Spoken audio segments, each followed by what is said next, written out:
Hello, everybody, and welcome to another NPCs weekly news roundup. We're back. It's been a few weeks. We've been keeping ourselves a little busy, staying on the down low because we needed a little bit of a break. But here we are to start off the year fresh, and what a way to start with it being January 1st, 2022. Tonight, we will be talking about Goldeneye 007 supposedly making its way to Xbox thanks to some achievement leaks that have come out from Xbox Live. We'll also be talking about God of War Ragnarok getting its potentially official release date coming up here this year. And we'll also be talking about Remedy Games partnering up with Tencent to make I don't know why, but a free-to-play first-person shooter. I don't know. We'll discuss that further. Of course, again, it is January 1st, 2022. Happy New Year, everybody. We're going to go ahead and roll our intro and get things started. Hello, everybody, and welcome to another NPCs Weekly News Roundup for the week of November 20th, 2020. It is Friday. It is, where's my date? It's September 18th, 2020 here to our first story. And this is actually breaking news for all of us right now here too. Figured this is a kind of a big one to cover, of course, with who it is. Joined via Discord by Kyle because we're in the midst of a pandemic still. And of course, everything is all kinds of crazy. So this thing is a chalker. I mean, yeah, it's a beast. It's huge. Doing that we had the Resident Evil stuff, that they were successful with Castlevania. Welcome to another NPC's weekly news roundup. And it's the news time. I am joined, of course, by Kyle via Discord. Kyle, hello. What's up? Man. And there we go. We're live. We're up. We're running. Kyle should be unmuted because I don't know if my my Stream Deck app on my phone is actually doing just fine. But hey, guess what? We're here. Hopefully. Yay! I saw it. Okay, I saw the audio bars move. So, cool. Hey, everybody, welcome. It is January 1st, 2022. Like I said, it is time for the news. It is time for us to talk about the few stories, I guess, that made it up here through the holidays. But yeah, we are here. We're live. Hi, Kyle. What's up? I don't know, man. Just for the fact that we not only haven't done the news, but also we haven't put out a podcast in, I think, about 2 weeks now. It's just funny to think. I mean, it's been a good break. I mean, it's not like you and I haven't been doing things together anyway, which has been, it's still been nice anyway. So lots of Halo. God damn, lots of Halo. Lots of Halo. Lots of Halo. So definitely a lot of fun for sure on that. But yes, we took a little bit of a break. We explored the world of Halo. I beat the Halo campaign, so go finish that one up. Of course, Kyle needs to finish that up himself too. And yeah, it's been fun. We're here now, of course, to bring you guys some news because that's really what we've kind of become known for now too, besides just trying to play video games whenever we can. But let's go ahead and start that off then with a story here, and that, of course, is our title story for today. And that is going to be talking about Goldeneye 007 coming to the Xbox. So, first thing here, of course, Kyle, I need to ask you, did you look at the thumbnail closely for today's video? I did. Okay, so you saw me, but did you happen to find yourself in there?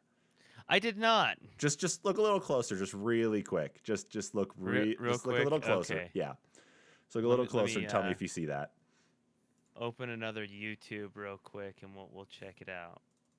Yeah, just let me know if you do happen to see that there really quick.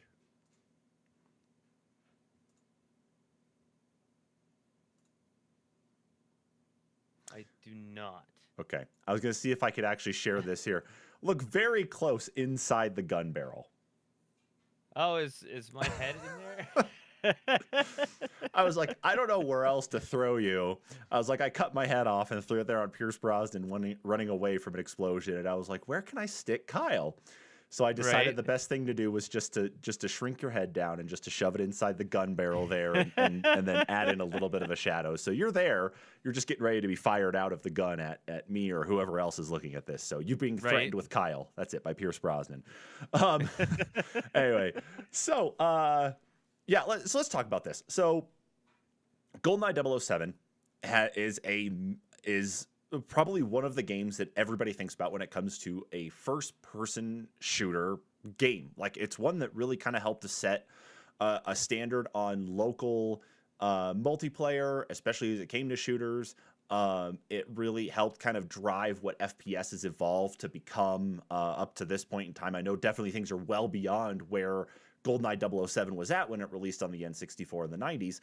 But one of the big things that we see with it, though, is that it really set the foundation for what first-person shooters are now. And there's always been that hope that we would get GoldenEye 007 back in some form. Well, we haven't gotten it back in any other form yet other than emulation. Right, Kyle? I mean, other than maybe...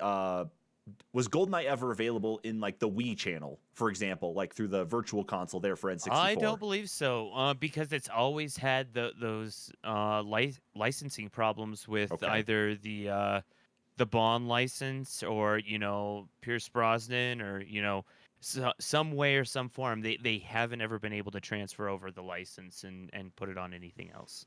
Okay. Well, so it wasn't even on the replay.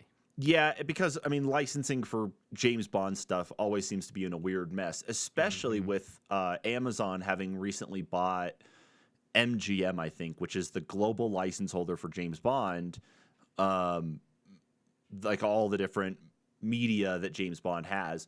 And then, of course, the sub-production groups, which handle all that. So, yeah, licensing hell has always been a big issue for James Bond stuff, but GoldenEye 007 especially. So, outside of emulation, that's why I wanted to ask on the Wii channel part itself.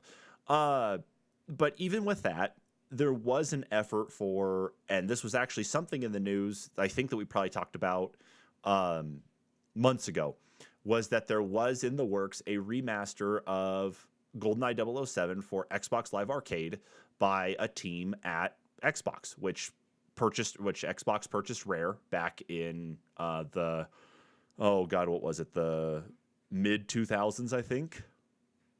Maybe. Oh, do you remember when? No, I think it was earlier than that. Yeah, because it was clear back with the original Xbox because of Conquer. Let's see. 2002. Wow. Okay. Yeah. $375 million. Okay. So there was an effort to make a remastered GoldenEye 007, and a lot of that stuff leaked out this year. A whole game, like you can actually find a full video of the entire playthrough of it on YouTube. I watched the whole thing through. It was nice to see.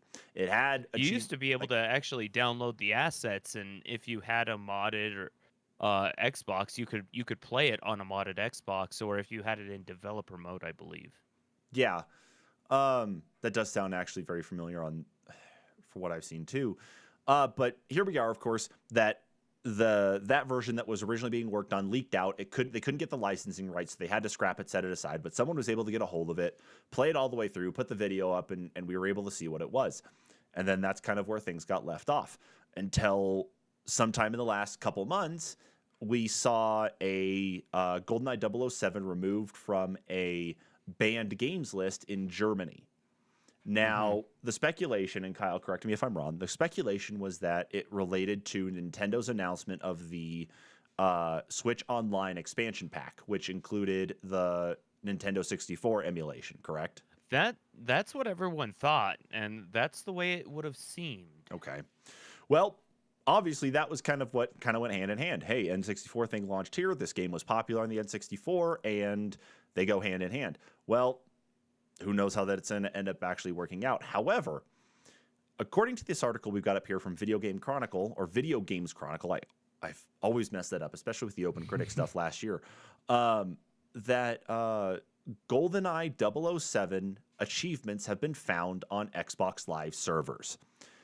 So they have tallied up 1,000 gamer score of achievements, which is, according to the article, it's greater than the 200 gamer score they had originally planned for the previous, for the version that leaked out, the Xbox 360 Live Arcade version. And apparently the achievements that have been unlocked so far were unlocked by gamer tags that appear to be owned by a lead engineer at Rare, as well as their community head. So for the fact that they were able to actually do that, that's kind of interesting to see that it actually came from officials and that it was actually tagged in a database where these things could end up being tracked. But Wario64, thankfully, someone that you follow regularly there on Twitter, Kyle, ended up putting up a whole list from that database of the achievements themselves. So I'm going to go ahead and throw this up here really quick. Let's see. Do I have this mapped on my Elgato here? Yeah, I do right here. Okay. So here's the actual tracking stuff from the True Achievements website. So we can, of course, see that it does have official thumbnails here that go with the achievements themselves. The first achievement here is run complete dam on any difficulty. 20 gamer score. Now try gunning for 205. Complete facility on any difficulty. And it goes all the way through for a lot of all of the main levels that you have in Goldeneye. And you can actually see here, I can't click on any of these and zoom in on them, but you can see here in these thumbnails what appears to be the actual levels from Goldeneye. It's pretty clear to see exactly what these levels are. So I don't even think, if you had brought those thumbnails up, I think for all of us who have played this game, we would know for a fact. But the gamer score here, though, of course, is all for it. It's all over here. It's everywhere here on exactly what. Play as Odd Job in multiplayer. Mm-hmm. Yeah, of course, your basic ones beat the game on Secret Agent, double O Agent. Then you've got some of your more difficult ones. Unlock the Golden Gun by completing Egyptian on any difficulty. Unlock infinite ammo by completing Control on Secret Agent in 10 minutes or less. That's actually fairly simple, but I mean, all things that you would have normally had to accomplish to actually unlock the cheats menu for the most part. Yeah, and I wonder if we're even going to have a cheats menu in here anyway, or if it's just going to be unlocked by default and it'll be blank and you'll just fill it up as you go. I feel like because the way the achievements are tracked on here, and it says, there's a couple of them that 2 people have, and then the rest of them, it seems like that are actually tracked as being owned by a person. Only one other person has it. I would assume you actually have to unlock the cheat menu because, it does have the unlock enemy rockets by completing streets on Agent in 145 or less. That's something you have to unlock for the cheats menu. So I mean, maybe it'll be opened up, but you'll have to unlock the cheats just like you would in the regular 64 version if it does actually get published. But we'll have yet to see, I guess. Yeah, absolutely. I mean, this could be one of those holiday miracles that if they're already testing achievements and we're starting to see achievements kind of pick up here, I wonder if that means that we're going to be seeing the game probably come back pretty soon, because even Serpent Knight in chat here says there was that Goldeneye Rogue Agent game that hijacked the title for name recognition, but that definitely doesn't count. There was that game, and then there was also the remake for the Wii, Goldeneye, that starred Daniel Craig's likeness instead of it being Pierce Brosnan's likeness. That game itself, though, I think was more of I wouldn't even call it a remake of. Well, it was a remake in the sense is that it tried to keep some of the elements of what the original Goldeneye was, in the sense of the levels, the different baddies that you were going up against. A reimagining. Exactly. Like, what would it look like in Daniel Craig, like in a Daniel Craig version of James Bond? But it just really didn't live up to the hype there, at least that a lot of people were expecting to see when it came to an original Goldeneye. But it is cool, though. I mean, that the fact that we're going to actually see Goldeneye coming out on, potentially coming out on Xbox Live Arcade. Like, I don't even know if they call it that anymore. I don't think they do. But we're going to see that, or, with anything else. What I'm wondering, though, Kyle, humor me with this one. Do you think to keep it true to the original Goldeneye, they're going to turn off one of the analog sticks? So you have to play it like you would as if you were on the N64. What do you think? You probably just won't use it. It'll just be the face buttons, or maybe to activate the other analog stick, you'll have to hold one of the triggers. Oh shit! Yeah, or that's right. You'd lose one trigger, you'd lose one trigger, you lose one analog stick. Wow. I wonder if that's what they could do. Because then what they would do with that is that I would think that they would keep because the way I used to hold my N64 controller was that I'd hold it with my left hand on the analog stick, and be able to hit with the left trigger my left index finger. So I'd hold it like that. So I wonder with an Xbox controller, holding it that way and then using the face buttons for the... I would play it like that. I think it's a nice little throwback. Maybe it'd piss off a few people, but I would do it. I would play it in a heartbeat like that. That would be awesome. But I had to ask. What if both your left trigger and your left bumper, one was shoot and one was to activate the other analog stick to aim, or maybe you just had to activate your left analog stick to aim. That would, you know what? That might actually be one of those little. It'd probably be a little infuriating, but I think it'd be one of those neat little tweaks to just offer. It's like, you guys have been asking for this game for years. Take it like this, then, because for how linear this game is and how short a lot of these levels are, and of course how dumb the AI is anyway, for this game having come out in the late 90s, the problem that you have with it, though, is that for the modern gamer, you're going to be done with this game in what appears to be like maybe 20 minutes.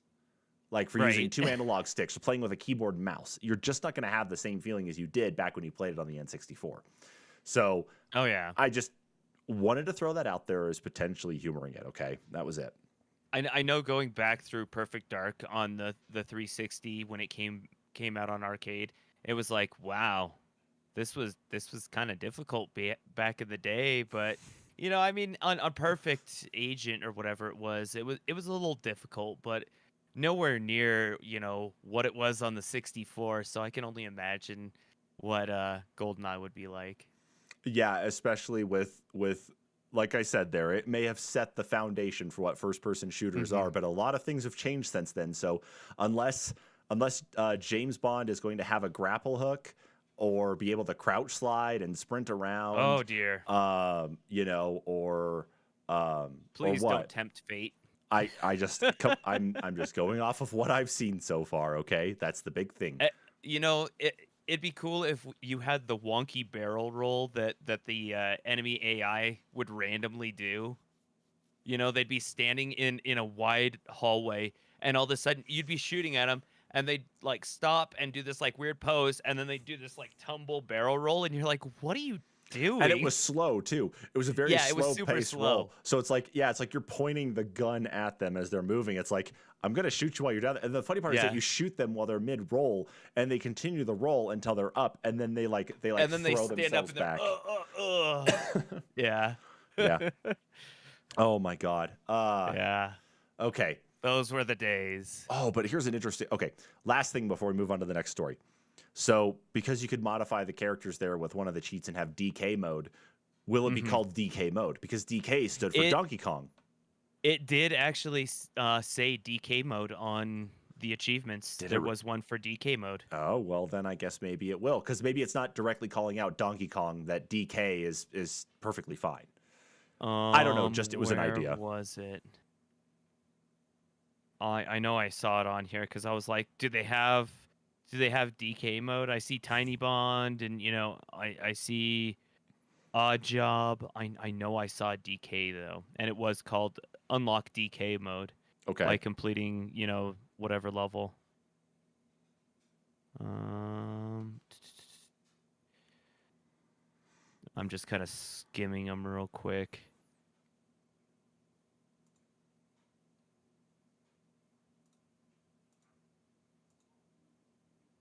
Yeah, I know it was on here though. Okay, well, I believe that it. Chest pounding goodness. Unlock DK mode by completing runway on Agent in 5 minutes or less. Which that's easy if you go grab the key to the plane, go over and grab the tank, and then blow up the turrets, get to the plane and go. You could have it done in 5 minutes. Oh, easily. Yeah, that was one of the easiest ones to unlock. And actually, it looks like that is one that's tracked by miraculously 3 gamers. Okay. So there is a third gamer tag that's actually involved in the whole GoldenEye thing. Okay. Well, good then, I guess. Yeah. At least that means that there's more, I guess, supposed play testing maybe going on with it. But let's just hope maybe that we do get it soon. And it's just something we can screw around with, I suppose. I hope so. It'd be Yeah. cool. But in the meantime, at least until we wait for Goldeneye, we're also going to be waiting for another game here. But this one's a little bit more next gen. So the next one up here we've got is talking about God of War Ragnarok. So I'm a little surprised by this, but the rumors that it could be a potential placeholder is that God of War Ragnarok, the sequel to the 2018's God of War, the continuation of the saga of Kratos, but this time dealing with Norse mythology, is supposedly going to be coming out in September of this year. September 30th is the placeholder. I mean, I guess there's not really much else to say about it. But, I mean, what do you think? What do you think there, then, Kyle? I mean, is September 2022 enough time for that to come out? I mean, with what we've seen already, what do you think? I don't know. I doubt it. And one thing to keep in mind is September 30th is the third quarter final date. So that's technically a placeholder date for the final date of the third quarter. So I don't know. That might be a little unrealistic. I don't know if they'll make it to holiday season. I know we've seen quite a bit on it, but is it too soon? Do they really want to push it? I'd like to see, another something from Sony, or something from and now I'm drawing a blank on the studio Studio Santa Monica. Mm-hmm. Just kind of an update on where they're at now. If we're looking at that date, it is the first of the year, so we need something, I think. Well, let me ask you this. That's very, very, very possible, because this was put up in the database, came out. Let's see, this tweet here in the article is from December 27th. I mean, placeholder does make sense, but one of the interesting things, though, is like, what does the first-party calendar actually look like for PlayStation 5 going through 2022? I mean, I know I don't think there was much first party this year. At some point, they're supposed to have Ghostwire Tokyo coming out. That's supposed to be first party exclusive for, I believe, a year. Let's take a look. Sorry, Sony. Let's see, PS5 2022. I mean, PS5 and PC, but then it goes to Xbox after the year. Yeah, so I'm taking a look at some new, like at this list here, and I don't want to count like the remaster, like the Uncharted Legacy of Thieves collection. I don't really want to count that, because that is first party, but it's just a re-release. I'm talking like brand new. So we've got Sifu coming out on February 8th. Horizon. Is that exclusive though? I think so. Let me see here. Let me just do a quick look up here. No, thanks. I don't want to get all your articles, Tom's Guide. Let's see. Search Google for Sifu. Oh no, it doesn't look like it. Released on Windows, PlayStation 4, and PlayStation 5. So it's definitely not exclusive to that part, but console-wise, it'll be exclusive to the PlayStation. We got Horizon Forbidden West on February 18th. Let's see. Elden Ring, I don't think is first party. Or at least as a exclusive to the PlayStation. We got Gran Turismo 7. That's obviously going to be it. And that comes out in March. Forspoken, May 24th. But that's coming to the PS5 and PC. Ghostwire Tokyo sometime this year. But doesn't actually have a date. God of War Ragnarok, we're already talking about now. Hogwarts Legacy, nobody knows what's going on with that one. But that's it. Like, literally, if you look at anything for, like, true first-party coming out type stuff, it's Gran Turismo 7 and Horizon Forbidden West, really. I mean, Dan, I guess Game Rant is saying that Sifu is supposed to be PS5, PS4 console exclusive. Is it going to be a timed exclusive, though? I'm not, because Sifu is up on the Epic Game Store right now for pre-order. Right. Yeah, it did say PS4, PS5 console exclusive alongside PC, which I think you're going to be seeing a lot more of anyway with the games going forward. And yeah, I think that they're going to have to compete with Xbox. I mean, Xbox, you have the ability to buy the games on PC, or if you're a Game Pass member, play a lot of the games just right on your PC along with the console people. PlayStation is missing out hardcore not having a PC offering that's a lot stronger. So I think more and more we're not going to see console only exclusives except for Nintendo, of course. Maybe. I think this might be the last year that we see it, honestly. Maybe. Or maybe it'll change. Maybe it'll go back to the old days where they produce 5 different versions of the same game. Dude, wait until we get to the last story here, talking about the best of the Steam stuff there, especially because you'll see something there on that list and you'll just roll your eyes at it, especially. So, Oh, I'm sure. Yeah. I'm sure because I've seen part of the list. yeah, I'm sure you have. But at least as it stands right now, like I'm even looking at Microsoft's offering going into like exclusive stuff for this year. It looks like we've got survival horror Scorn, first-person shooter Crossfire X, co-op vampire slaying survival game Redfall, Warhammer 40K Darktide, Stalker 2 Heart of Chernobyl, and Starfield are apparently exclusives for this year. Because did they say Starfield was 2022? I think so. Let me look here really quick. Let's see. It's I'm just trying to make sure because I don't want to. Let's see. 2022 preview. Yeah, it looks like, so Starfield is set for sometime this year with no actual confirmed date. But I wouldn't be surprised if we'll hear something, prior to E3 or what have you this year. I don't know. Okay, yeah, so there were more. Okay. Yeah, but anyway, though, so back onto the God of War Ragnarok stuff. If it is a placeholder, and that's considered the end of the third quarter for them, like because they go off of like some companies have different fiscal years, like Nintendo always starts their fiscal year in March. So Right. They might have some sort of weird rollover or what have you. I don't know. In general quarters, though, per the year, that's also, like you said, that's the end of quarter 3. So maybe not.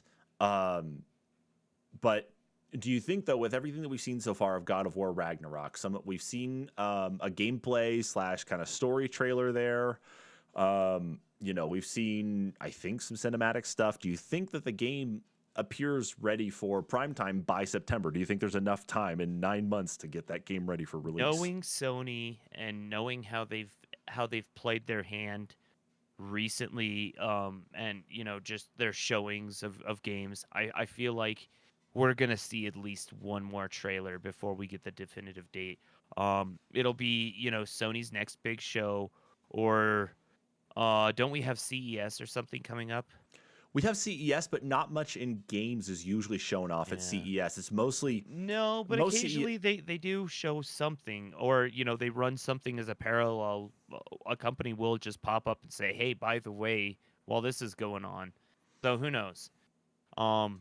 And it could be just an update from Sony that we see a little later on, towards the end of first quarter. So that's something to look forward to as well. But as of right now, just knowing working retail, the 30th of September is always a placeholder date. It doesn't mean anything. It's like when they announce a game in the beginning of the year, January, February, and you go in to pre-order it, and they tell you that the release date is December 31st. It's because they don't know.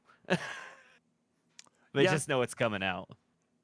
That'll do it. I'd like to actually see what the conference stuff is here at, let's see, what is it here at CES? Let's see. Topic. I'm looking for gaming specifically just to see if there is anything. Immersive entertainment, sports, startup, technology. Where is it? Let's see. Immersive entertainment, gaming and esports. What do they got? Interesting that they put that there. Panasonic press conference is tied into that. Intel. Sony Corporation has a press conference, but remember the last time they had, not last year, but at the beginning of 2020 when they did their press conference for for Sony, they literally had 10 seconds dedicated to PlayStation 5, and all they did was show off the logo, just the PS5. That was it. Let's see. It looks like for big names, that's everything else tied to it, unless AMD has something that they're going to be doing. Let's see here. AMD. No, AMD doesn't have anything listed in the search here for CES. But okay, Um, so maybe something could drop. There could be something weird that goes out there. But that's why I'm just wondering. It's like that's why I wanted to look even at the schedule for or like what 2022 is going to look like for exclusives. And literally the two first party exclusives right now, at least that have confirmed dates, are Horizon Forbidden West and Gran Turismo 7. Two games for 2022 so far. Or at least coming up. I mean, Ghostwire Tokyo is listed for later on, so I guess 3, and then yeah, everything else is kind of up in the air. So, because I'm trying to figure out how many state of plays did PlayStation have last year? Yeah. Let's see. Sony State of Play 2021. Let's see. Because the last one was October 27th. Okay. Let's see. Apparently, they were supposed to do one in last month in December. So we'll probably see one either end of this month or in February.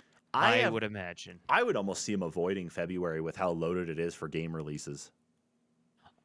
I'm almost thinking that might be a good reason to have one. Maybe like it's like showcase, that we still got games coming out. Here's what's coming out just in a couple weeks, and this is what we got the rest of the year. Maybe like to look forward to. Okay, yeah, exactly. Like here's all the things you're going to be playing now. Here's all the stuff you got to look forward to after you're done with these games. Okay, no, that'd be fair. Okay, that'd be fair. I just feel like for gaming stuff in February, it's going to be very inundated. It's just going to be very busy. February and March, I think, is going to be kind of a busy time. Absolutely. Absolutely it will be. Okay. Well, it's interesting to see at least. We got a placeholder. If it's a placeholder, it's a placeholder. It does line up with being the end of third quarter, but we'll see if God of War Ragnarok does happen to release then. Now, we're going to move on to this one because this is an interesting one to get your take on, Kyle, with your love of this studio as well, too.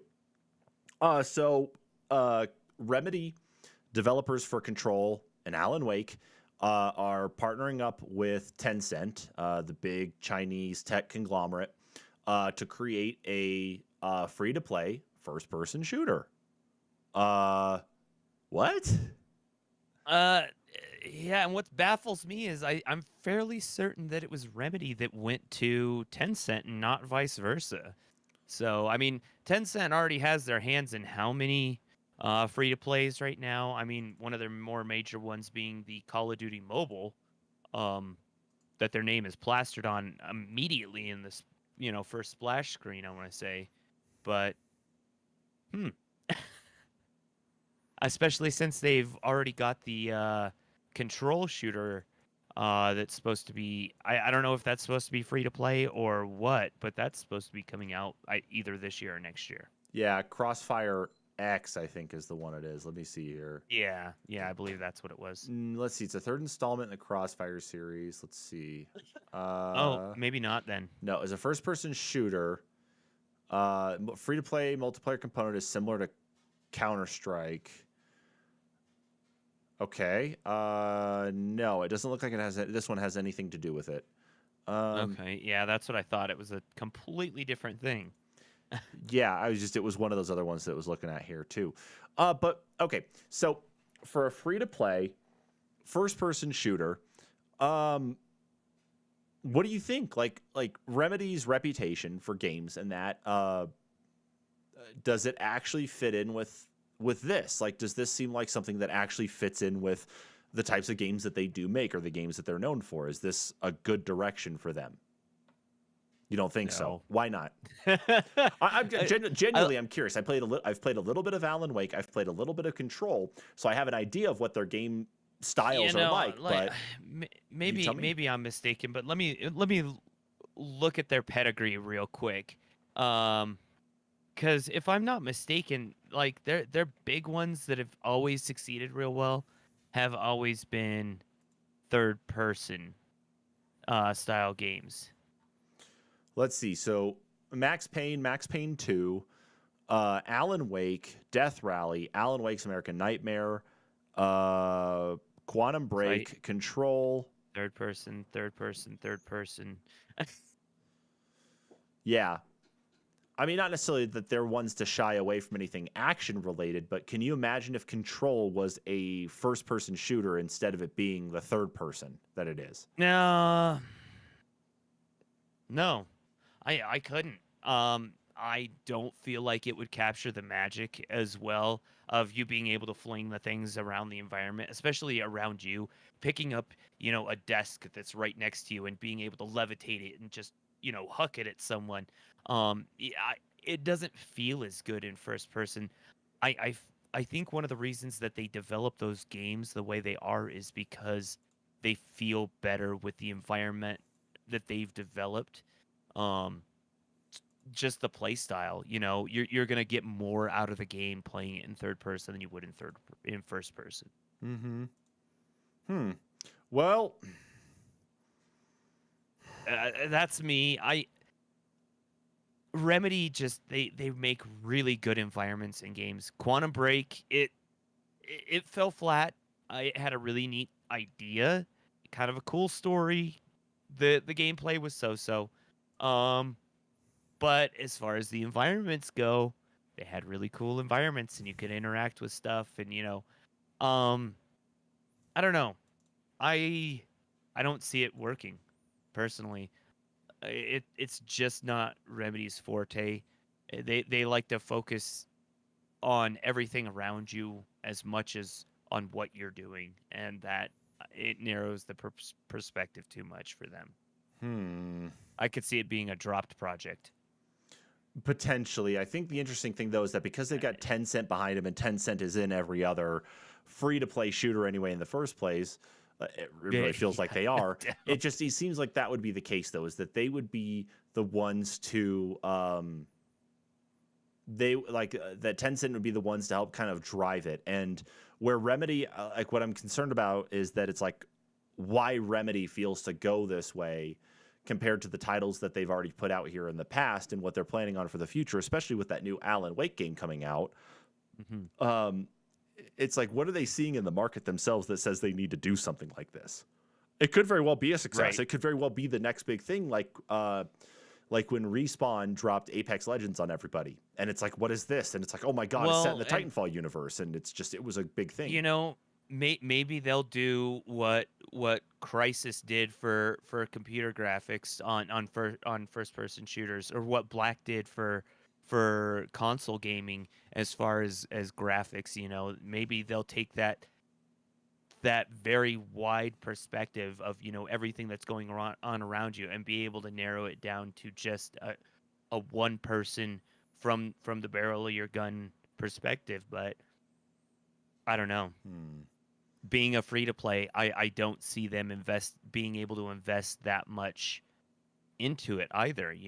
A lot of free to play games, they don't have the I don't know, just the support, and they don't necessarily look as good. That may not necessarily be true. I do look at like Call of Duty and like Apex Legends. Apex Legends looks fantastic.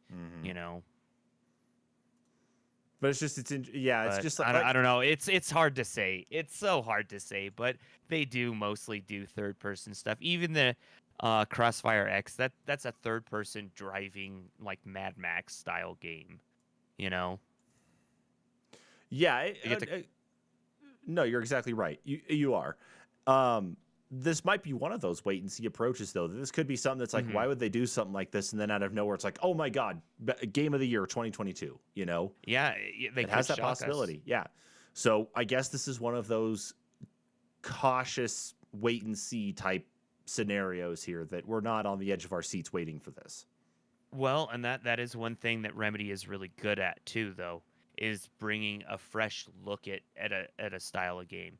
You look at what they did with Alan Wake. It was a completely different style of third person shooter, having to use your flashlight, the storytelling in it, control, being able to actively tear apart the environment and use it, and float around this big grandiose building. That they do neat things. So maybe there's a neat thing coming down the pipe from them as far as first persons. maybe. I mean, you might be hitting the nail on the head here. It's very possible that they found another avenue to take in tandem with what they're already known for. But it is a cautious wait and see, though. It really is, just to see, because this, depending on how much they invest alongside Tencent to make this happen, it could cause problems for even development on other stuff like Alan Wake 2. Right. That's yeah. But anyway, outside of that awkward news, let's move on to something a little bit more depressing. Let's get everybody get ready to pour out a drink for one's Xbox 360 homies here. Yeah. This news actually only dropped just after I had put up the news link stock there for us. This one is that it's been announced that on January 13th, so literally less than 2 weeks away, the Xbox 360 Halo servers will be shutting down. That includes, according to Game Rant, that includes Halo 3, Halo 3 ODST, Halo Reach, Halo 4, Halo Combat Evolved Anniversary, Halo Wars, and Halo Spartan Assault. So some online stuff apparently is going to stay active, such as online squads, which I don't necessarily know what that necessarily means. It might be something clan tag related per se, but everything else, so multiplayer related, so matchmaking, online based achievements, those will be gone on the 13th. And yeah, that's a little sad, especially like a changing of the guard almost. Everything's switching over to the new stuff for Master Chief Collection, but it also means that we lose an audience of people. Well, yes and no, but I guess it depends on how many people are actually playing these games then on 360 right now, in regards to population counts versus what we're seeing in Master Chief Collection. And I think the number might actually shock you. You think it'd probably be pretty high? I think it would not necessarily pretty high, but higher than you might think, just simply because of the scarcity of the electronics, the inability to pick up a console anymore, in general.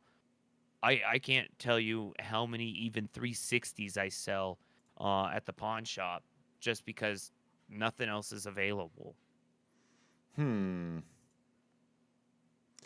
mean, I can understand. And the online still works, so. Right, I can understand for some like nostalgic sake type stuff, because there are some games that are on Xbox 360 and of course the backwards compatibility with the original Xbox that you can't get on the Xbox One or on the Xbox Series line. But for the online components of it, though, I really do kind of I really do get, of course, why you'd want to really start kind of moving things along, at least in some form, because Master Chief Collection has really shoved everything together. So you do get you do get Halo Combat Evolved Anniversary in there. You get Halo 2 Anniversary. You get Halo 3. You get Halo 4. You do get ODST. You get Reach. And then if you are a member of Game Pass, you can get Halo Infinite. If you don't even have Game Pass, you can go and get Halo Infinite multiplayer for free. So there's a lot on the new consoles, and of course, a lot of stuff that's carried over to PC that you can still go up and do. So I don't feel like it's necessarily trying to like force them out, because it's not like we're on Xbox One right now and they decided to shut down everything on the Xbox 360, similar to kind of the stuff that like Sony was alluding to at the PlayStation 5 that said, that they were going to like be a little bit more aggressive about getting people off of like PlayStation 4 and that to really move to 5 and shut down a lot of classic things. So I don't see it I don't see this necessarily being such an aggressive tactic, but at the same time, it is kind of a sad thing to think about, I suppose. Well, and eventually you got to free up the servers. You do. I guess it's more so for nostalgic sake than anything. Yeah. But are you gonna sign on? You gonna dust off the console? And I don't have a 360 anymore. My first one hit Red Ring, and my second one I ended up selling to pay for a vacation. So see, I had the Elite 360, and that blew up within like a year. Actually, it was Batman Arkham Asylum that killed it. And then I Nice. got one of the Halo units, and it was Batman Arkham City that killed that one. So I've actually never finished Arkham City because of that. And now I've got the Star Wars one, but I don't think I actually have any Halos except for maybe ODST, because that was the only one that I really thought was worth holding on to, just because it was my favorite. Like I played a lot of 3 with friends, but I never really played it online. Oh no, I did hold on to Reach. I held on to Reach because I love that one. Yeah, and all of that stuff for me is gone, unfortunately, because when I sold the Yeah. 360, it was just all part of one large bundle when I sold everything off. Well, and it was one of those things Yeah. too. Halo 3, I I don't know why I gave copies of that one away. I'd buy it, I'd have it for a little while, and then someone would want to borrow it, and I'd be like, "Here, just take it. It's a great game." Hmm. So I gave probably about 3 or 4 copies, if not more, of Halo 3 away. Yeah, see, and all I remember about Halo 3 is that the day it came out, I didn't do the midnight launch or anything for it. I went to school that day, and then after I got out of school, I went with a buddy, of all places, to Kmart and picked it up there. And that was about 3:30 in the afternoon, and I was the first person to buy Halo 3 from Kmart. Oh, They had wow. all these copies there, and I was the first person to buy it. Yeah. That's funny. I was just like, I was a little shocked. But I think it's because they were just carrying the base game. They didn't have any of the collector's edition stuff. They didn't carry any of the collector's edition, like, consoles and that. You know, they didn't have anything there other than just the base game. So, Right. you know, take that as you will, I suppose. But that was what I ended up having, was just, you know, that's kind of the nice, neat little thing. Of course, lots of time spent in multiplayer, lots of time spent in firefight, especially in ODST. You know, all on 360. Lots of good memories with the 360 especially. But at least as it stands right now, you are right. This is to make room for additional server capacity to support things like Infinite, to support things like the Master Chief Collection, as that continues to be a big mainstay for both PC and for Xbox One and Xbox Series console gaming. But, you know, it's just one of those things to think about, that it's like we're old now, that these things are just being shut down, you know. But even so, I don't know. Well, you hear about, you know, when consoles, someone will tell you a console came out 20 years ago, and you're like, no, it didn't. Did it? Did it Yeah, really? like with all of the Xbox 20th anniversary stuff, and Halo being the 20th anniversary, this, you know, just like a couple months ago now. And us talking about it, you know, like I told you, it's like I took part in a Halo tournament back after Halo came out, and I didn't do well, but I still ended up with an Xbox shirt at that point. But, you know, it's like, it's a big thing just to think about. It's like, wow, that's what I was doing 20 years ago. It's like, shit, all right. Why not? Oh, Right. I forgot to hit my censor button there. I'll do it. There, I'll do it now instead. No. I forgot I had it here. The thing is, though, is that it's on a bit of a delay. So even if I have to like almost like time it just right to hit it, but I digress. So yeah, if you're one who wants to really get in and collect any of those final achievements that you may not have yet on the Xbox 360 versions of these games, you've only got a couple weeks. Better get in there and get it done. And who knows? Those last days, they might be awesome. The servers might be more flooded than they've been in 10 years. Oh, they absolutely could be. There were people that stuck around on there, on like with Halo 2, for example, to make sure it didn't get shut down. Yeah. And they were pretty successful for a while, but you know, there was someone gave up at one point, and that's why it ended up all faltering. Yeah. Anyway, we have one more story to talk about, of course, and we'll do a quick update for what we're looking at with the NPCs here going into 2022. This next one, of course, though, or last real story, is talking about the Best of Steam 2021 list. And this is by far an interesting list of things here that they have. So I'm going to go ahead and switch over to the capture so we can look at this list. So in their top sellers category, like, there were a couple things that I found interesting. First and foremost, Grand Theft Auto 5 was one of the top sellers for 2021. Okay. That it was still selling like hotcakes. Counter-Strike was listed in their top seller, but it's a free-to-play. Same with Dota, same with Apex. It's interesting that they would lump those in because those are games that you have to pay for, excuse me, games that you don't have to pay for. So those are a couple interesting ones to see. Moving into the gold category, I didn't really see anything. Like they got War Thunder and Final Fantasy 14 on here, which are both free right now. But everything else, and Warframe too. But an interesting one is Cyberpunk made it into this as well. And the silver. And the silver especially, yeah. It was like one of the top silver games there. See, there's some of them that I feel like they should have been further up and maybe moved around. I don't know though. Of course, it's based entirely off of downloads and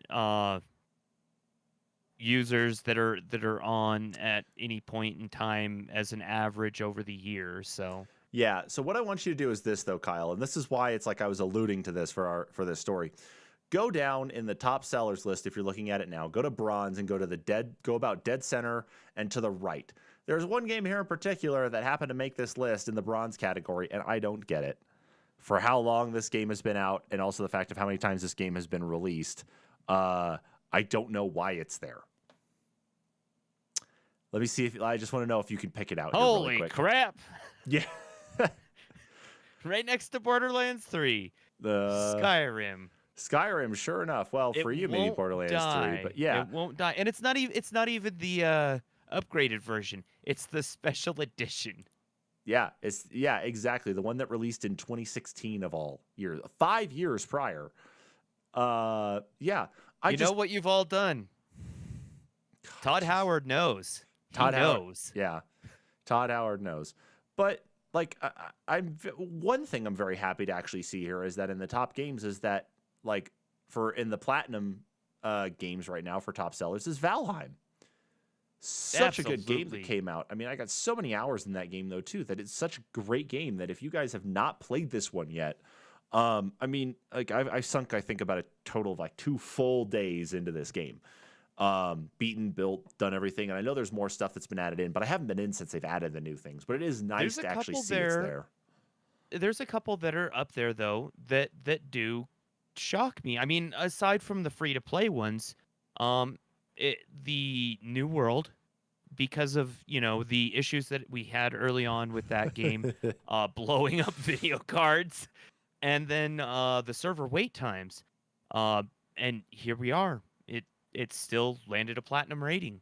Naraka Blade Point, that one I think that one almost it just happened to be released at a good time, and it's a really good sell. And right now they've got it on sale and has been for like a month now. So I don't know if that's helped boost it, but I'm kind of shocked to see that one on there.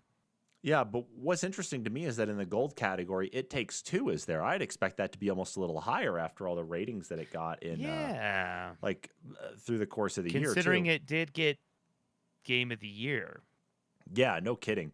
But that's just overall. But I guess the big thing, though, to mention anyway is that's overall top sellers, okay? That's overall what's sold through the year, regardless of like what it was. So it's interesting to see exactly where people are spending their money. But let's look at new releases, though, and see here. Okay, now this is where some things make a little bit more sense. Real quick, I will say it is kind of cool, though. Even in the gold, there's games that are Xbox free to play as long as you've got Game Pass. So those games are still selling on PC on Steam. Yeah, Back 4 Blood, Forza Horizon, Sea of Thieves. Sea of Thieves. Yeah, Forza Horizon 4 is even in here too.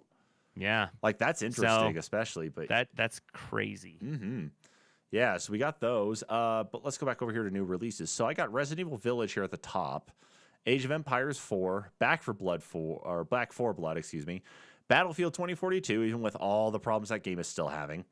Valheim, Outriders. Actually, that's a game I haven't even tried yet. Was Outriders? I'm gonna have to... I had downloaded it, but I didn't ever play it. Let's go look at that one. Okay, things about it, but yeah, we might have to do a stream on that or something. Maybe. Yeah. Halo Infinite's up there at the top, which is awesome. Forza Horizon 5, still a great game. Farming Simulator 2022. That's not a shock because that actually had a higher concurrent player count than Battlefield 2042 at one point, just because that game had so many different bugs and problems in it. And I want to say in Europe, it outsold a lot of games of last year. It was like the highest selling game. Yeah, I believe that's the case. And then Mass Effect Legendary Edition is here too. You know. Yeah. But then let's see what a lot of these other ones are here through the rest of the categories. Like Gold, Humankind is in there. Humankind, great game, especially if you like the Civilization series. Deathloop is in the Gold. Game. Deathloop's only in Gold though. That's interesting for it as well. I could see that. The one I'm surprised about, well, I guess kind of two. Days Gone. I guess just maybe because it got the PC releases where it hopped up that high. I'm surprised that a lot of people hadn't had a chance to play it on PlayStation. But I guess there are people that are holdouts. And Biomutant made it to Gold. That's one I actually refunded. I didn't care for the game. Too simplistic. Yeah, that was the one thing we were really talking about, especially. Let's look here at the most played category. All right, so most played category in the platinum section, or excuse me, in the over 200,000 peak players, they've got Rust, New World, Apex, Dota 2, Halo Infinite, Cyberpunk, GTA 5, PUBG, Counter-Strike, and Valheim. Yeah, I believe that was the case for a lot of the stuff that came out in the news. Is how many of these players actually hit this stuff, or how many were playing these games like mad. I'm still surprised to see Rust sitting around though, especially that's the surprise one for me. I think out of all of them, I think it's because of the resurgence of a lot of streamers playing it during the pandemic, and a lot of people seeing what they're capable of doing in the game, especially being multiplayer and whatnot. There's so much you can do in the game. Yeah, I 100% agree. Now we should of course add in here that these numbers that you're seeing are all based on those people who have the game being tracked via Steam. Not necessarily that they just purchased it through Steam, but it's actually been added to their Steam library, even if it was picked up outside of Steam itself. Like a really interesting one, especially here in the over 100,000, is Among Us. But I mean, that game really peaked in 2020 with the start of the pandemic and went really crazy on things. So maybe it's not a surprise to see it down this far, but it's just a funny one just to think about, especially. And then, yeah, everything else to hear. Splitgate's a great one in the over 60,000 peak players. Terraria still had over 60,000 peak players then in 2021, which is cool. Payday 2 is another good one. Hey, and it's even on sale for 99 cents right now. So, let's see what else. For as talked about as it was, I'm surprised Phasmophobia only made it to a peak 60,000 in the silver. Yeah, especially that's a very interesting one too. But you know, there's even a lot of like older ones in here too that even made it like. I mean, Left 4 Dead 2 is in the bronze category. So I mean, obviously that's probably a little bit of resurgence from Back 4 Blood.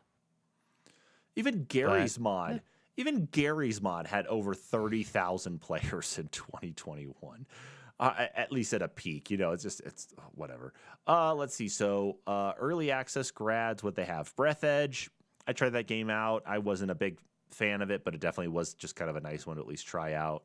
Right. Let's see. Subnautica Below Zero was a big one, especially for a lot of people. Totally Accurate Battle Simulator is a fun one, especially when you're playing it on an Xbox One, because you can get that through Game Pass, and you're hanging up your Xbox One, like actually hearing it chug along. Like I think when I tried it on my Xbox One, I actually got like fan spin sounds at the same speed like you'd hear off of a PlayStation 4 starting up. So really, yeah, that was fun. Gunfire Reborn is here in the gold category, which is cool.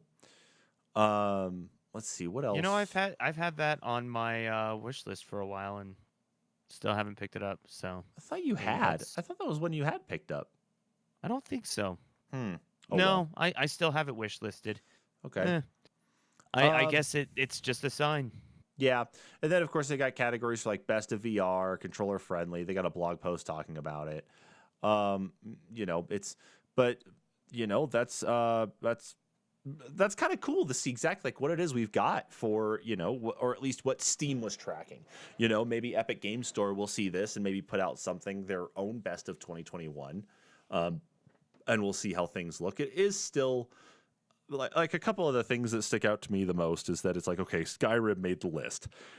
That still baffles me and that will still continue to baffle me every single day until we get the new Elder Scrolls from Bethesda.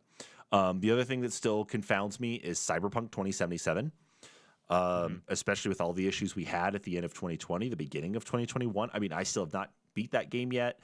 Well, and maybe that's just people wanted to see. They had to know. People wanted the glitches the exact same way, like, you and I were talking about. Exactly. That's why I played it. I wanted to play it as soon as possible. I wanted the glitches. I wanted to experience all the glory of day one. All the nudity and standing and T-posing on bikes and, apparating through lockers and stuff. Everything. Yeah, I get it. I do understand. It's funny to see a lot of those videos, but I might give it another honest go here at some point in time, but I'm not. I don't know yet. If anything, I might have to backlog. I might have to start it over. I might have to be one of those that I just like start over and try again. Because I don't even remember where I'm at. So yeah, I guess, not only with this, I think the winter sale might still be going on right now. So a lot of these games, the winter sale still goes on through January 5th at 10 a.m. Pacific is when that shuts down. So there's a lot of games that are on sale, especially a lot of the games that were on the popular list there are up there and available for you guys to get. So go and take a look there and maybe go pick something up, I guess. Especially look at the early access stuff, though, too, because you're helping independent devs when you're doing things like that. With that, though, let's talk about kind of the last bit here on things, and that's NPCs in 2022. I didn't really make a good list here of this stuff, Kyle. I just kind of threw some things together on here. But so we took a break. And you wrote 2021 on the notes, so it's all good. Because I had done the Steam Best of 2021 list, and it's still stuck in my head. I know. Give me a break. We've been in this new year for less than 24 hours, okay? All right, so here's where things are at least for right now. So we took a break for the last couple weeks just because it was good to kind of have that step away for us, I think, more than anything, just for the refresh. I will admit, kind of working on the Halo Infinite multiplayer review that I did kind of burned me out a little bit. So having that kind of time away just to be able to play games without feeling like I kind of owed myself or owed it out there to create content of any type whatsoever about games just kind of felt good for a little bit. But, and that's just me, but I just thought it's like a break was good and it kind of helped, especially to kind of put things back into focus on where stuff is at. Because I got to say is like about probably a week ago, I was like, man, I can't wait to really start stuff back up again. I was really like right there that I wanted to start stuff back up again. I just was like, it's like, do we keep doing the same stuff? Do we make some other changes in that? But here we are. So for 2022, of course, we're starting it off on the right foot. Here we are, the first day with a news live stream. One of the things that we're planning on, of course, though, is more streams, more video game streams, whether it's me playing on my own, whether it's Kyle playing on his own, whether we're playing games together and we have multi-streams going on, what have you. Maybe we'll even do a podcast live stream at some point, though, too, especially for the NPCs discuss ones when we're talking about the big topic stuff, especially because we're going to have a NPCs discuss episode that we'll record sometime soon and get published as our first one of the year.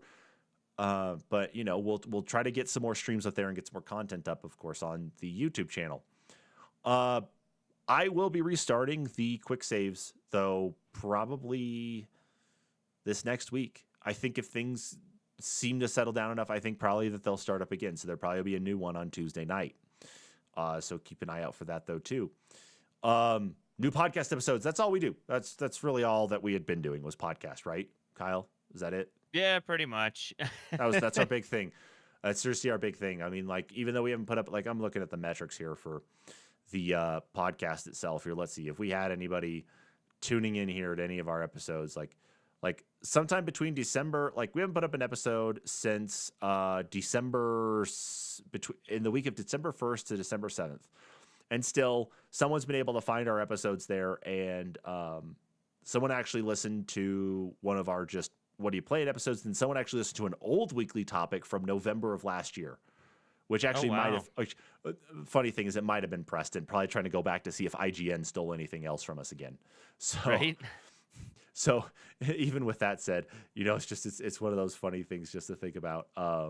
It's like, okay, maybe someone is getting in there and just do that. I don't know. But yeah, more podcasts, of course, especially like the Discuss kind of became a neat one. I think maybe, I don't want to say I'm speaking for both of us here on this one, but I like the Discuss because I like to be able to talk about what's going on. And even with like, I'm not a member of the game industry. I'm just some dude sitting here at my computer right now, talking to you guys through a camera, but I do my best to read through the news. I look to read what's impacting the industry and the world, of course, as it relates to video games, what happened to us before, especially having grown up through most of the video game generations. So I like doing the Discuss. So I'm hoping to record those and keep those going, unless you have other ideas there, Kyle, Not currently at the moment. To put you on the spot, what are your new ideas for 2022, Kyle? God, right? Go. No thought in it. Just shoot them out there. No, I'm looking at actually into getting some video cables for my classic consoles because I want to try and stream some classic games via some cartridge consoles. So everybody likes classics. That'll be coming down the pipeline. Absolutely, like. Classics always bring them in. The classics always do it. Well, and that's kind of me. I'm old school. And hey, if we can find a copy of GoldenEye 007 for the N64, I got my N64 here, and I have two N64 controllers. As do I. Okay, I was gonna say we could play some multiplayer here. And I've got the game. That. Yep. And I've got an older capture card that can do composite video, so we can make it happen. Nice. So, we could do some stuff like that. But yeah, definitely like, that would be fun, especially on the stream part, is doing some classic things. New podcast episodes, though, of course. I think I've been so inundated with Halo Infinite, I have not played any new games. I got some achievements in Peggle because I played Peggle 2 laying in bed the other day because I'm like, I didn't have anything else to do. So I played that through... Nothing wrong with Peggle 2. I played that through game streaming. However, Kyle, don't judge me for this. I now have achievements on my gamer tag for Paw Patrol Mighty Pups. So there's that. Oh. It helps to have a 4-year-old. Congratulations. So, yeah.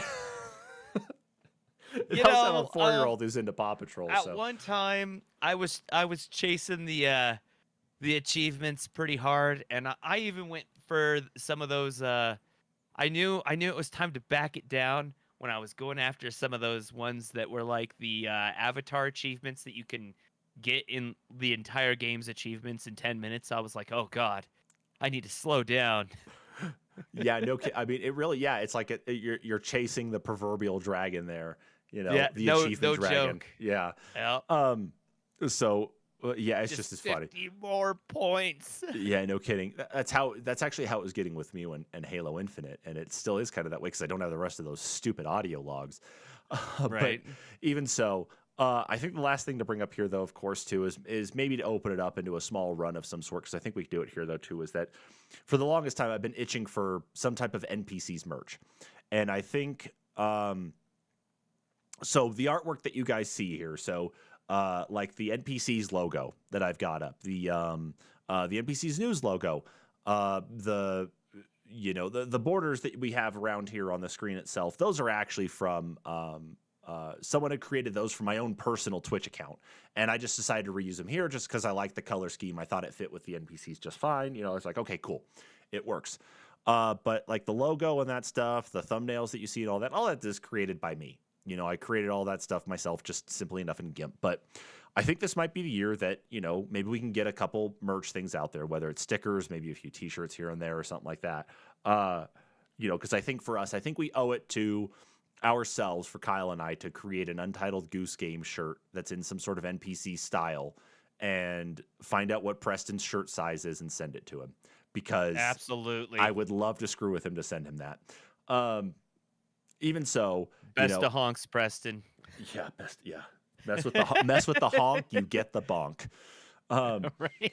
But no, get some sticker set up, get some shirts set up, make them like as neat looking but as low cost as possible, so that way it's like it's not hitting our bottom line, but at the same time it's something that's you can, if you like what we do here in the streams and the podcast, it's something you can wear yourself, and have in there, even if it is a small sticker set. But between Kyle and I, probably start looking around and see if we can get someone to create maybe some official artwork and change up a few things for us, especially as it relates to our streams here and everything else, especially because we did start off last year when Kyle and I ran this solo by getting the custom intro made up there that you guys see here. This guy right here. I don't know how loud it is. Oh yeah, it's definitely very loud there. So yeah, but doing that custom intro there, of course, was us. So or was reaching out and getting someone to do that for us. So maybe work on some of that. But besides that, play a lot of games in 2022. I think that's the big thing, is probably to start working on that backlog of games that we need to, Kyle. Oh, definitely. I've started actually last night. Went ahead and went a little deeper into Death's Door, so maybe I'll have something to talk about if we do a what are you playing coming up. So yeah, absolutely. And I need to add in some more games to my game list now, because seriously, it's been all Halo Infinite, because I beat the campaign back in December, or literally on Christmas Day I finished it, or no, Christmas Eve. Wow. I finished it. Christmas Eve I finished the campaign. It was a good campaign, but I'll save that. Maybe we'll do a start of the year what are you playing or something coming up here soon. Then we'll talk there. But in the meantime, I mean, what else do you think, Kyle? Is there anything else for us in 2022 that you would like to aim for, or anything else there in particular that we should do for ourselves going into 2022? I don't know. I just think expect to see expansion. We're gonna be doing more. I'm gonna be trying to work on some artwork. Maybe we can work that into some merch and see where it goes from there. But it'll be an interesting year. It'll be fun, and expect a lot more videos from us. That is the goal, absolutely. So, yeah, well, I wanted to kind of throw that out there at least anyway. But I think that's it. I think that's everything. It's been 2021 is done. 2021 is behind us. It was definitely a very interesting year of change. Some of the big successes, of course, for us though, going into through 2021, of course, is that like one of the lows, of course, that we divested off, that Preston had stepped away. He's doing his own thing now, but of course, Kyle, you and I stuck around. We had our contract with Open Critic, where we were doing the Open Critic weekly recap, doing their news. We added in and separated up the topic to do NPCs Discuss instead, and we did stream a little bit more. I would say we did stream a little bit more, and we actually did add to our viewer base and our at least our listener base, which was kind of nice. So I definitely say 2021 definitely had a couple lows, but I'd say it was pretty positive. Yeah, especially I think so. We definitely had a fun run with the Open Critic stuff. It was definitely eye-opening, and I don't know, it was enlightening. Gave us traction. I think what happened is that I think it helped us to kind of I think it really helped us to kind of put some other things in perspective, but at the same time got us kind of into a unique mindset with how to actually work on our podcast, and at the same time on how we do the news as well though too. So yeah, I think that was a big thing that really helped with us especially, but that's just my opinion of the matter. But that being said, if there's anything you'd like to see from us via the news, via content, definitely drop us a line at our Facebook, drop us a line on YouTube. Let us know. Yeah, drop us a message there. We've also got Twitter as well. Actually, you know what? We'll use that as the segue to what I normally do here at the end, is that you guys have been watching us on YouTube right now, because I don't have the multi-stream thing working. I'm sorry. I had to change out my router and it made everything really weird. Anyway, so with that, of course, that is the news. And like Kyle was talking about, if you want to reach out to us, have any ideas of what you'd like to see content-wise, or anything of that matter. Of course, you're either tuning into our streams or what have you. Don't forget to drop us a line. Check us out on our social media: Facebook, Twitter, at the NPCs podcast. You can also find us, of course, here on YouTube. Make sure to hit that subscribe button and notification bell so when we go live, when we're here, you can go check out all of our stuff. One of the big things, of course, though, is with the NPCs podcast as well as with the NPCs Discuss. If you are a member of the video game community, whether you work in the industry, whether you are a content creator, whether you are a game developer, wherever you're at there in the game industry itself, especially if you're like a retailer in the video game world, whether a current or even a former one like Kyle with GameStop, don't hesitate to reach out to us because we might have a place for you in one of our NPCs Discussed episodes to talk about what we got, or what's going on in the world of video gaming. Of course, with that is it for the news. So thank you so much, everybody, for tuning in. And Happy New Year again. We'll catch you guys all in the next episode. Laters.